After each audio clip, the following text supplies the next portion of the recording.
सुन्नी इत्तेहाद council को मखसूस सीटें ना दी जाएं। नून लीग, पीपल्स पार्टी और MKM की इलेक्शन कमीशन में मुखालफत। सुन्नी इत्तेहाद काउंसिल एक सीट भी नहीं जीती, अवाम मुस्तरद कर चुके हैं। सुन्नी इत्तेहाद काउंसिल को पार्लिमानी पार्टी ना बनाया जाए। तमाम सियासी जमातों के इलेक्शन कमीशन के फुल बेंच के सामने दलाइल। नून लीग के वकील आजम नज़ीर ताहिर ने कहा कि सुन्नी इत्तेहाद काउंसिल की सीटें नहीं बनती, नून लीग को दी जाएं। पीपल्स पार्टी के वकील फारूक एच नाइक बोले, खुसूसी सीटें सुन्नी इत्तेहाद काउंसिल का हक है या नहीं, वजाहत जरूरी है। बैरिस्टर अली जफर की मखसूस सीटें न देने की दरख्वास्त की मुखालफत। कहा, यह नहीं हो सकता कि बाहर से आकर कोई भी दरख्वास्त चैलेंज कर दे। इलेक्शन कमीशन ने दरख्वास्तों को यकजा करते हुए समाअत मुलतवी कर दी।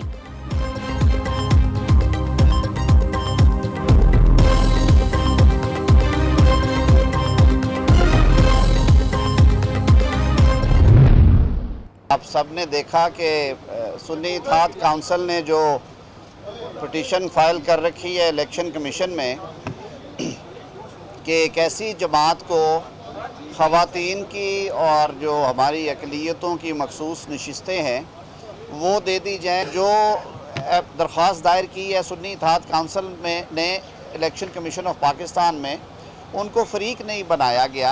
एक अनहोनी बात है कि एक सियासी जमात जिसने इंतखाबात में हिस्सा नहीं लिया और अगर लिया तो अवाम ने उसे रिजेक्ट कर दिया और उसे एक सीट भी नहीं दी सुन्नी इत्तेहाद पाकिस्तान को।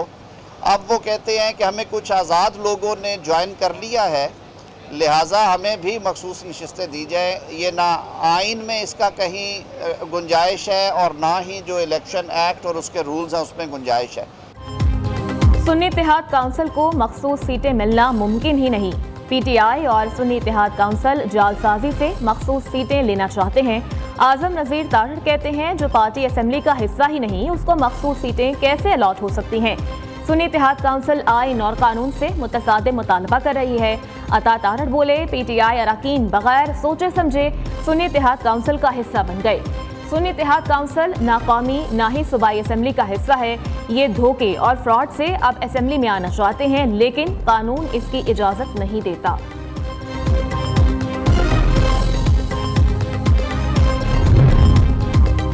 सदर के इनकार के बाद स्पीकर इन एक्शन। कौमी असेंबली का इजलास 29 फरवरी को तलब कर लिया। कौमी असेंबली सेक्रेटेरिएट के मुताबिक नई असेंबली का इजलास जुमेरात सुबह 10 बजे होगा। कौमी असेंबली सेक्रेटेरिएट का कहना है कि 21वें रोज इजलास होना लाजिम है। सदर या स्पीकर के नोटिफिकेशन की जरूरत नहीं। सदर मुमलिकत डॉक्टर आरिफ अलवी ने कौमी असेंबली इजलास बुलाने की समरी मुस्तरद करके वापस भेज दी थी। आर्टिकल 91 के तहत इलेक्शन के 21वें रोज में कौमी असेंबली का इजलास होना लाजिम है। सदर मुमलिकत इजलास 21वें रोज से कबल बुला सकते हैं, मगर उन्होंने ऐसा नहीं किया।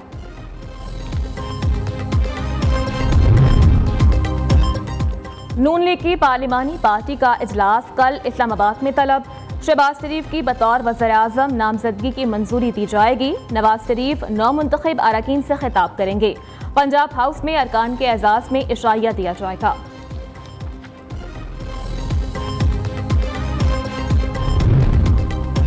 वज़ीर आला पंजाब मरियम नवाज शरीफ मनसब संभालते ही इन एक्शन। तरक्याती मंसूबों से मुताल्लिक सिविल सेक्रेटेरिएट में इजलास की सदारत की। सूबाई सेक्रेटरीज ने 5 साला तरक्याती प्रोग्राम पर ब्रीफिंग दी। मरियम नवाज की अवामी फलाह के मंसूबे शुरू करने की हिदायत। वज़ीर आला पंजाब मरियम नवाज की ज़ेर सदारत खुसूसी इजलास। मुस्तहिक अफराद का डेटा बैंक तैयार करने और सर्वे करवाने का हुक्म।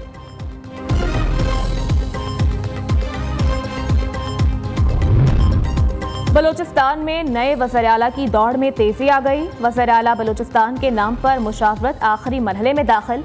ज़राए के मुताबिक मीर ज़हूर बलीदी वज़ीर आला के लिए मजबूत उम्मीदवार बन गए। JUI का असलम रईसानी को वज़ीर आला नामजद करने का फैसला। ज़राए के मुताबिक जमीयत उलमा इस्लाम स्पीकर बलूचिस्तान असेंबली के लिए भी उम्मीदवार मैदान में लाएगी।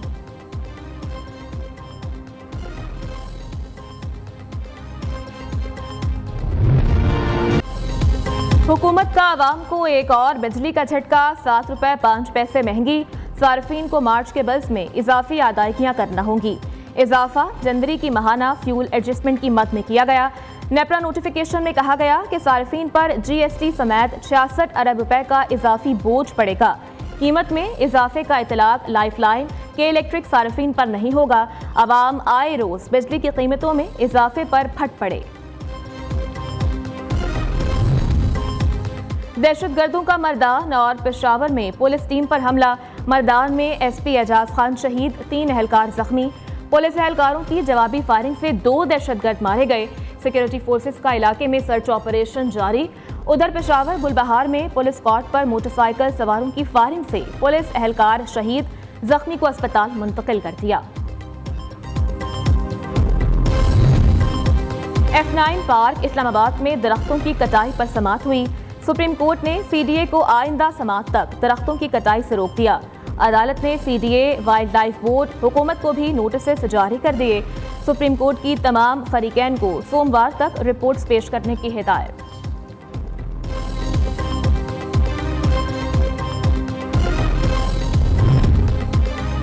पाकिस्तान का आईपी गैस पाइपलाइन मंसूबे के हवाले से बड़ा फैसला।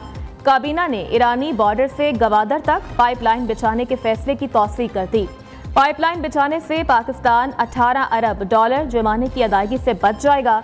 एलएनजी के मुकाबले में ईरान से 750 मिलियन क्यूबिक फीट गैस इंतहाई सस्ती मिलेगी। अमरीका का पाक ईरान गैस पाइपलाइन पर तबसरे से गुरेज। अमरीकी महकमा खारजा के तर्जुमान मैथ्यू मिलर कहते हैं, मंसूबे की रिपोर्ट्स नहीं देखी, इस मामले पर जवाब बाद में दूंगा। नई हुकूमत का कयाम पाकिस्तान का अंदरूनी मामला है। पाकिस्तान में नई हुकूमत की तश्कील में फरीक नहीं बनेंगे।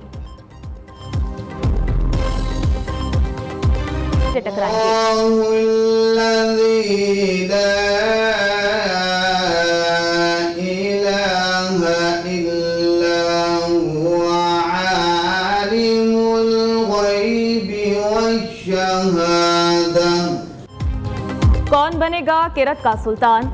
न्यूज़ की टीम का अगला पड़ाव आज मुल्तान में होगा। हुस्ने किरत के मुकाबले जल्द न्यूज़ की स्क्रीन की जीनत बनेंगे। न्यूज़ के ज़ेरे एहतमाम हुस्ने किरत के मुकाबलों में किरत का सुल्तान बनने का मौका सबके लिए। 29 फरवरी से 2 मार्च तक मुल्क भर में बारिशों का इम्कान। पंजाब के बालाई इलाकों में आज बादल बरसने की पेशगोई। यालाबारी भी होगी। मरी, गलियात और गिरदोनवाह में बर्फबारी का इम्कान। कोयटा समेत बलूचिस्तान में बारिश और बर्फबारी। राबता सड़कों से बर्फ हटाने का काम जारी। कराची में तेज सर्द हवाओं ने मौसम यकसर बदल दिया। और अमेरिका की मगरबी रियासत 15 साल तक खाना जंगी में मुब्तला हो गई। हॉलीवुड की एक्शन और क्राइम से भरपूर फिल्म हॉरिज़ॉन एन अमेरिकन सागा का ट्रेलर जारी कर दिया गया।